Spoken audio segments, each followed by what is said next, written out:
Welcome back to the channel, guys. I'm on my way into the Salt Lake Offroad Expo. We do it annually. This is the busiest I think I've ever seen it.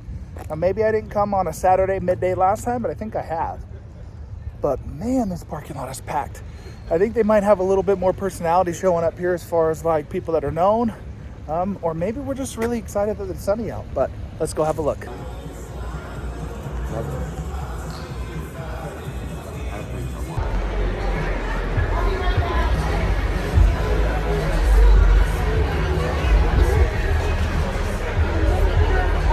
All right, tons of people in here, but I know Rock Lizard's in here. I know the Peck Brothers are in here. I know Rory's in here. I think Offroad Chill's here. I was in here last night, so that's why I know those people are here for sure. But I'm gonna go ahead and walk around, show you guys what I'm looking at. I came here actually to purchase something. So I talked to a booth last night. It's something that I've been looking forward to getting for a while, but kind of been back and forth on. I'll take you along.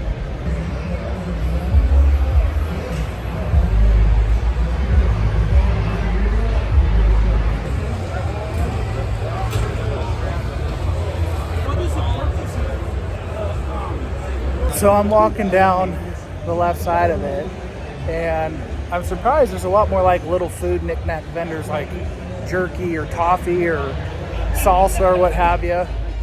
I think they're targeting us fat kids out here. So far, a little bit of side-by-side stuff, but not as much. But I haven't gotten to the back corner where typically it's all hidden. But let's keep on walking around and see what we see.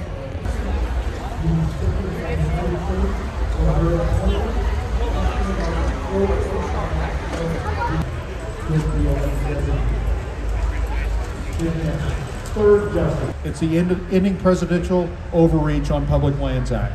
And we really encourage that you get a hold of your congressman. It's listed in the handout we'll pass out, but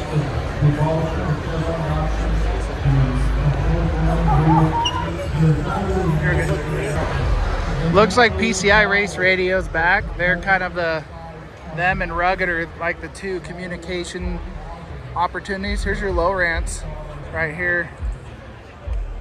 There's your navigation for out on the lake bed for King of the Hammer. So interesting. I might take a look at these and kind of see what the difference is, because in considering doing that race, if I can even qualify now that they make qualifications, you got to have some kind of guidance.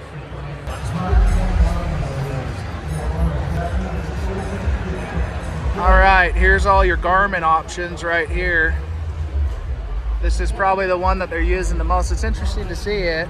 That one compares in size to that, Lawrence, but I think that one is probably the one that's used the most. So,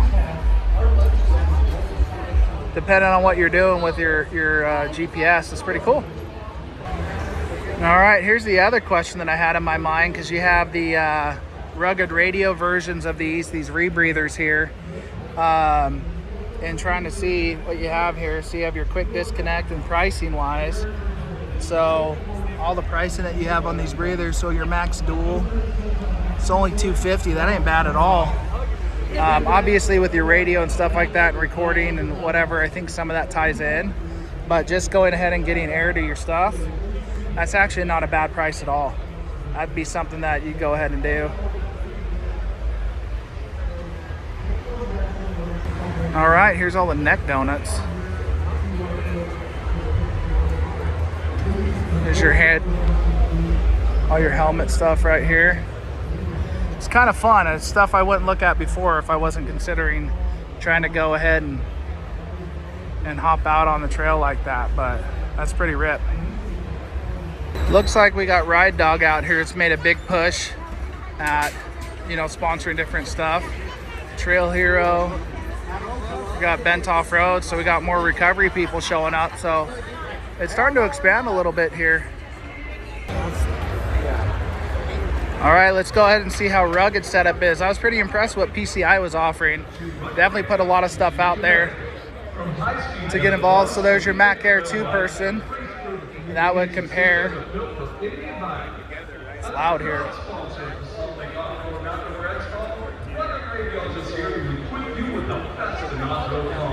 Probably all made by the same people, just with different branding on the outside of it.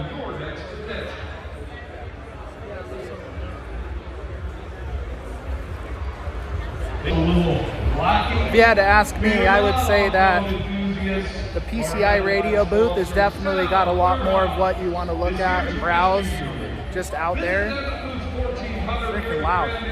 It's got a lot more out there for you to go ahead and look at what you want to do and kind of feel around with parts and costs and stuff like that, where there's not a whole lot advertised for price at the Rugged booth. So PCI would be one that I probably would consider switching to. Rugged's kind of gotten the Baofeng bad name, like just reselling Baofeng stuff, but you know, you gotta do what you gotta do. That's a really nice cruiser. I don't know how many of y'all are into Toyota, you're Jeep only type. I'm not one that really cares one way or the other. If you're wheeling it and you're having fun with it, this is good. I'm about to potentially rebuild my cage. So I'm looking at how they're doing their cages and stuff right here.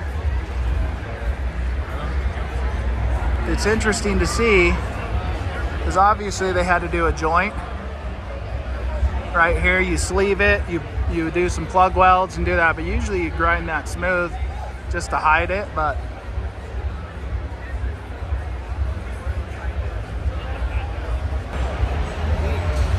staple of the show, Artec. Got Rock Slide Engineering right here. Good company, just not something that I consider really, I would even consider for real rock crawling. Like their step sliders, they're nice for getting you up there, but they're not good on the rocks. Well, high level rocks, if you consider 8s and 9s in Sand Hollow higher level, stuff like that. If you're just going ahead and doing like, you know, easier trails, fins and things, Hell's Revenge, stuff like that, and doing that down in Moab, that thing will be perfect for you. Smart car. Yeah, he's got a winch on. What's there. with these loosey-goosey shackles right here? What are these for? I haven't seen these things before. Yes, these are new crossbeam shackles. They kind of go onto your bumper tabs. Okay. And they will replace your typical pin shackle. Okay. Yeah. So it would just live on your tabs down here, like these guys. Yeah. And then, so it just creates an anchor point. So you can, with this radius edge, you can use any kind of pin shackle, crossbeam, or soft shackles. Okay. And if you've got your ultra hook, you can run it out, come around a snatch block, and come back up to it. So that's the replacement to the traditional shackle then that you guys put up there. Oh, yeah. Okay. Okay, that makes sense. No more pulling out the old crescent wrench to try to loosen up a bolt, right? Exactly, yeah. Trying to make life a little bit easier, right? Okay, awesome. Thank you. Oh, yeah, thank you. Well, that's a new output, having a shackle. I guess they just launched that. It just hit the website. They don't even have stock there.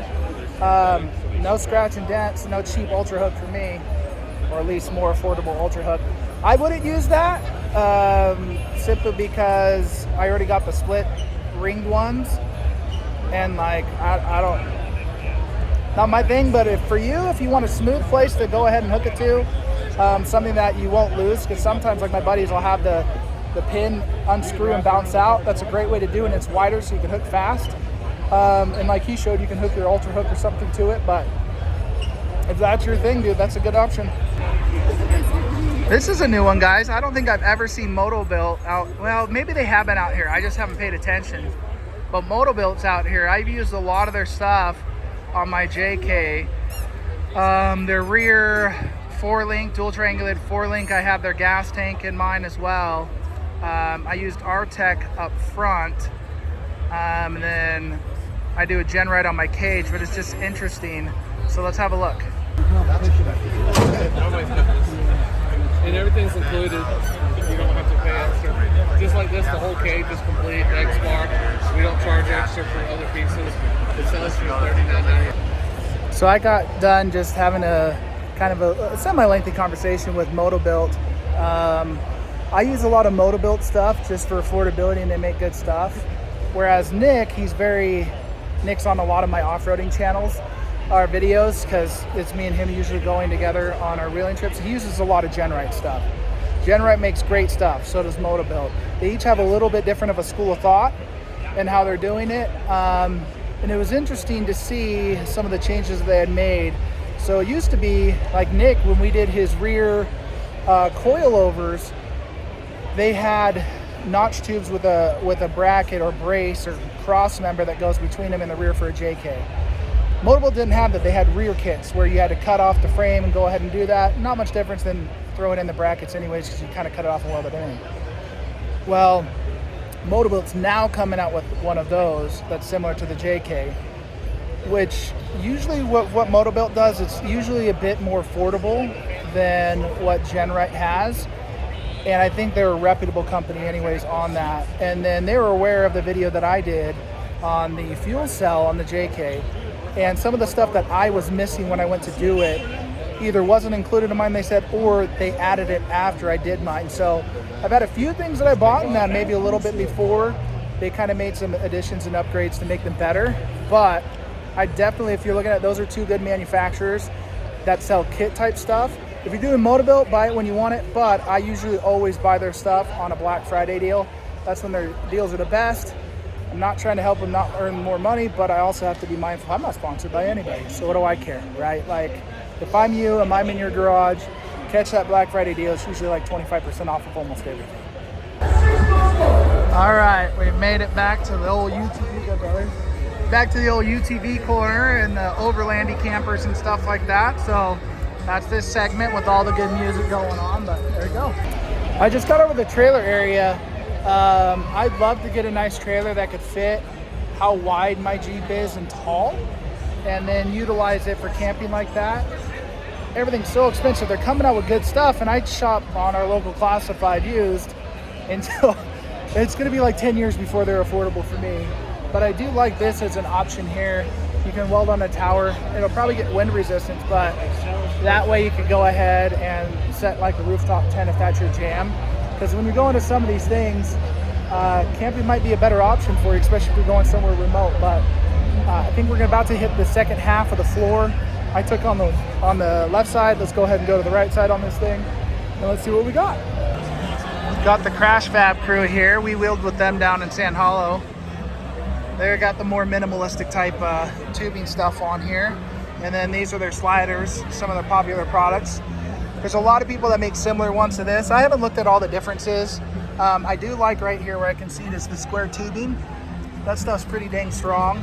That allows you to get a little bit closer. So, I mean, shoot, who makes those? Obviously Crash Fab, Genrite makes one. I think that's similar to that one. Golly, there's like 5-6. Motorboat makes one. I think this is a style that pretty much every manufacturer makes now. So pick your favorite. I wanted to show you guys Midnight 4x4 because they're kind of not as well known to like everyday people like myself. And they have a lot of supplies like Dom tubing. If I do my cage, I'm going to go ahead and pick up the Dom tubing from them.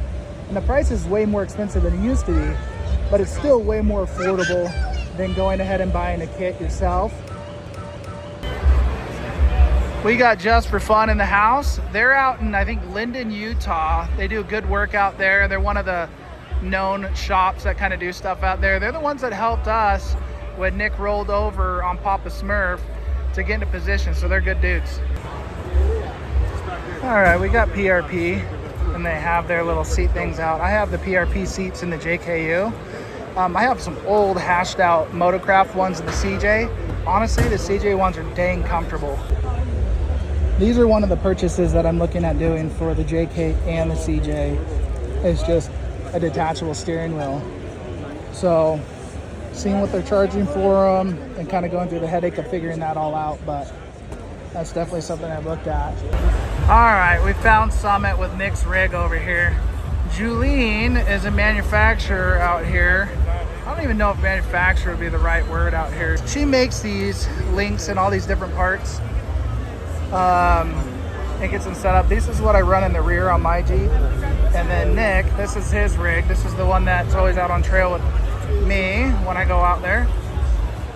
He runs all of his links with Julene's stuff.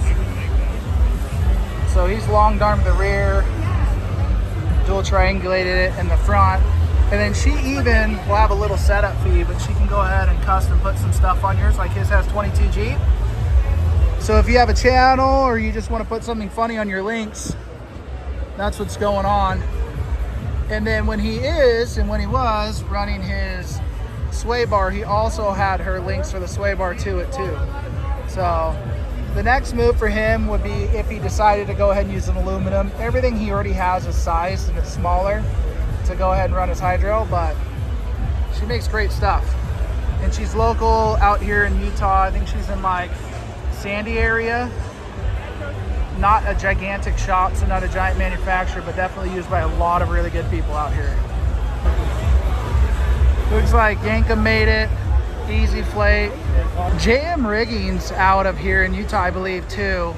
And this dude's got good stuff. So before Yankum ropes and everybody started making shorty stuff, this is what Rory was using for his like 10 footers. I bought a 10 footer from here. So if you're looking for some recovery stuff, this is legit. So hit him up. He's got the good stuff. All right, we're walking up on the Peck Brothers booth. I talked to Alex a little bit yesterday, just kind of chatting in the evening. But this is definitely going to be booming. They got such a good following. They've really made a big difference in their channel growth and everything. So they brought out their 2 minis that they made out of some 4-wheelers. And they brought their mini bike over there that they built out of a larger motor dirt bike out of that. So these are definitely a group of people to support. They put a lot of energy into getting us stuff that rocks. Let's show a little love over here for Fabin 801. They're down in southern Utah. They got the famous rock lizard and stuff like that. So they do some good stuff. They're the ones that hosted Marvin for their 24-hour Hell and Back 2 ago. They do good work out there. Here's your Mad Max versions there. I was talking to Chelsea over at Fabin 801, and I ran this by her, obviously, so she works in the marketing side over there, and I was talking about this idea about, because the one thing I don't get about like a rock lizard and stuff like that is, okay, that's the next evolution and step in my mind of figuring out how to go ahead and build that, right? Like I can go ahead and bolt on stuff, I can swap the axles, but the thought of now figuring out mounting a motor, I'm figuring out mounting the transmission on the CJ, but it doesn't feel so overwhelming because I'm not having to figure out 1,000 things just one. So the idea of setting up one like a rock lizard and just having like the motor mounts and everything to get you started, switching like your old TJ chassis over to that. Because so many of us spend so much money on our rigs, and then we want something different out of them. We want to go harder, and then we have to sell it and we lose all this money. Whereas you can buy a chassis like that, $3,000, $5,000. And if they're able to show us or build it in such a way that we can easily switch a TJ, because in Utah we use Jeeps, or even an XJ. You get an XJ for $3,000, you get that for $5,000, and then you have 80 to 90% of what you need, and you got a real crawler. I don't know, would you guys buy something like that? I'd be amiss to not stop by Rory's booth over here, Trailmater. They've done some really cool stuff. I really enjoy their content. Good dude. He's helped us plenty of times with broken rigs that we're wheeling with, and he's definitely got some of the coolest stuff going out there. If you haven't caught up with him, he went out to King of the Hammers and helped out with Shannon Campbell and his team and some other extra local people, but it's killer. All right, so let's ask these guys, okay? Get in here, Mike. Hop in here, Mike. All right. Okay. What do we got? What are you guys' top 3 trails that you guys enjoy running? Go ahead. You first. I like Cliffhanger, I like Moab Rim, and Fins and Things. Okay. Okay, what about you? Pritchett, Rear Steer, and Health. Okay. Rear steer, dude, I haven't done that one yet. That's a little hard, okay? It's a little real. Okay. Now the next question is going to be, what's your favorite locker? Lincoln Locker, pretty good. Detroit, Okay. Detroit Locker. Yeah, Okay. I like Detroit's. I think they were good. So they're more into the non-selectable because of probably reliability Yeah, they just and work. affordability, right? Yeah, Okay. welded or Mostly affordability. yeah. Who wants to pay $1,400 per when you can do that for 2? Right. And they're gonna break it eventually, okay? Yeah. And then I know Rory's answer like this, but tires. Favorite tires. 'Cause everybody's on these forums asking what tires, y'all. Well, I would have to say pit bulls, just because that's what I got. Okay. And I recently bought some BFGs, but I haven't even really driven them yet, so I don't know. Pitties, that's more East Coast than old school, right? Sure, I don't even know if they still make them anymore. What about you, Sean? I run Nidos, so Nidos. Nidos is your Nidos. jam? I've been running Nidos for a while, like most of my crawlers and stuff, but Nidos. Okay. Nidos is the way to go for me. There you go. For everybody that asks and wants to know what you should buy, if you want to be cool like them, that's what you buy. You guys, we're finally to the point that I came here for the whole time. I wanted to walk around, catch the show again, because it seemed like quite a few wanted to watch it. Premier Power Welder. I wanted to get one at Winter Jamboree, and I said I was going to come back and get one if I didn't break. Jinx myself. The very next day, I'm running the maze, and I snapped that rear locker. And so I didn't buy it then because I headed home and did all that. But now, ARB's covering the locker, saves me a lot of money, and I'm going to use that money to go ahead and buy and purchase one of these Premier Power Welders. It's going to actually go in the CJ. I think I'm going to go with the one without the outlet on it because I have battery-powered stuff. It's always nice to have redundancies, but at the same time, if you don't need it and won't use it, don't buy it. So let's go ahead and get her done. Just finished up having a conversation, and he doesn't have exactly what I need here, so he's going to build it and bring it back up for the record games, in which I'll go ahead and pay him and do all that stuff then. But went and talked about it. I just need to figure out my alternator and get it done. But I mean, that's pretty much the event, you guys. Tons of good stuff, plenty of place to walk in, a ton of people here. If you made it, great. If you're out here and you haven't come yet, it's definitely worth the $15 that you spend to come in, just to go and socialize with people out here. I didn't see Matt's Offroad this year. I didn't end up seeing Offroad and Chill, although I know they're up here because they're talking at like 4 o'clock or whatever it is. So, but there's a lot of stuff weaving in and out that you can miss pretty quickly. But hopefully you guys enjoy this. We'll see you guys out on the trails.